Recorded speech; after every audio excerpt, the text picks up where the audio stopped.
waxaa jiri jiray nin boqor ah. boqorkaa waxa uu lahaa adeegi mar walba ay niyad wanaag ka muuqdaan. haddii balaayo dhacdo ma cadhoodo. kolka uu soo shaqo tagayo subaxii si niyadsan buu u yimaadaa. kolka uu rawaxayana farxad buu kala tagaa. arrintii aad iyo laxaad bay u lurtay ninkii boqorka ahaa. maadaama uu hogaamiye yahay, boqorku warwar iyo walbahaar joogto ah ayaa maskaxdiisa iyo qalbigiisa kala jiidanaya. farxadna waa ugu dambaysaba garan maayo.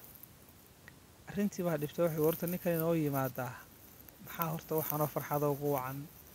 nin baa yidhi anaa ku tusaya inaan farxaddiisa kala daadiyo. dabeeto wuxuu soo qaaday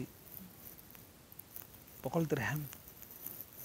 99 ayuu karinka aqalkiisii dhigay. ninkii markuu soo toosay buu tiriyey 99. wuxuu war niyo mid baa maqan. qoyskiisii oo dhan buu bannaanka u soo saaray. wuxuu yidhi kaa dhiman la raadiyo. giddiga iyo habeenkii oo dhan baa la raadinaya kii dhinnaa. subaxii buu yimi oo uu soo shaqo tagay isagoo ay cadha wejigiisa ka muuqato. markaasuu ku yidhi boqorkii maxaa kugu dhacay. markaasuu yidhi boqorow 99 dirham ayaan helay.